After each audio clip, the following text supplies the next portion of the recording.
Procopius was born into a notable and aristocratic family connected to the imperial house through his maternal line. He was a maternal cousin of the future Emperor Julian, a significant link to the imperial bloodline that would play a part in his rise to power. His ancestry was rooted in the prominent Constantinian dynasty, the family of Constantine the Great, and thus he carried with him a certain legitimacy in the eyes of some factions of the Roman populace. His familial connections and status would be crucial in the events that would lead to his brief attempt at the imperial throne. In the mid-360s, the Roman Empire was deeply divided. The death of Emperor Constantius II in 361 had left the empire divided between his two cousins, Julian and Constantius Gallus. Julian, who had been named Caesar under Constantius II, was declared Augustus by the troops in Gaul and soon became the sole ruler of the western part of the empire. Meanwhile, Constantius Gallus ruled the eastern provinces until his eventual execution in 354 under Constantius II's orders.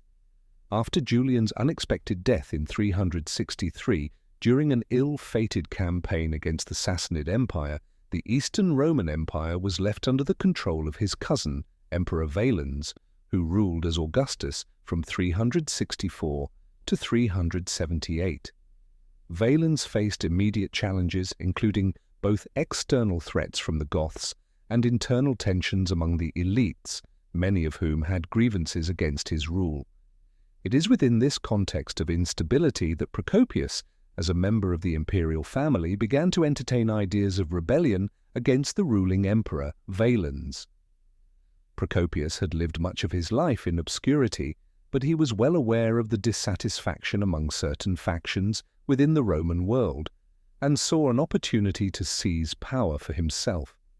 His actions were likely motivated by a combination of personal ambition, family heritage, and the growing resentment toward Valens.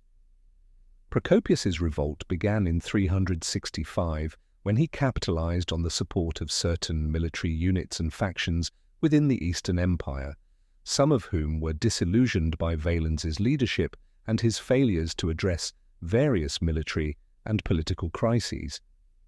As the story goes, Procopius was able to gather a loyal force and, through a series of carefully coordinated actions, succeeded in seizing control of Constantinople, the imperial capital, in 365.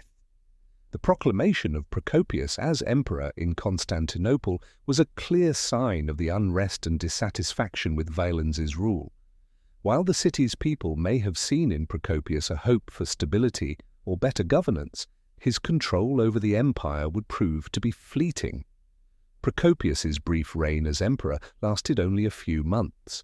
Though he had some support from local military factions and the people of Constantinople, his position was precarious from the start.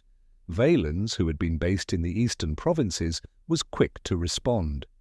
The usurpation of the throne was unacceptable to him, and he gathered his forces to march on Constantinople and reclaim the imperial capital. The imperial forces under Valens were formidable, and they quickly laid siege to Constantinople. The city's defences were eventually breached, and Procopius found himself deposed. His forces, unable to hold out against the might of Valens's army, were overwhelmed. Procopius was captured, and he soon faced the grim fate of any failed usurper in the Roman world: execution. In 366, Procopius was put to death by Valens, ending his brief and ill-fated attempt at emperorship. The execution was a clear message from Valens to any other would-be usurpers that such actions would not be tolerated. Procopius's death also marked the end of any immediate threats to Valens's rule in the Eastern Roman Empire, and the status quo was restored, at least for a time. While Procopius's reign was short-lived and largely unsuccessful, it highlights some important aspects of the political and military dynamics of the late Roman Empire. The ease with which he was able to take control of Constantinople suggests that there were deep currents of dissatisfaction with the reigning emperor, Valens. Moreover, Procopius's brief rise to power reveals how quickly the loyalty of military forces and the support of the populace could shift in the face of discontent with the current regime. Despite his relatively obscure position in the annals of Roman history, Procopius's attempted coup had lasting implications for the empire. His rebellion and the subsequent reassertion of imperial authority by Valens underscore the fragility of the imperial power structure during this period. The Roman Empire, especially the eastern half, was constantly vulnerable to internal strife and rebellion, as political legitimacy could be contested by any number of claimants who could rally enough support among the military or the people. It is worth noting that Procopius was not the only individual to challenge the authority of Valens during his reign.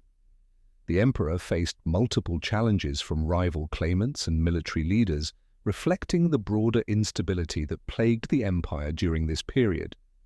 Procopius's rebellion was part of this larger pattern of internal instability and political struggle.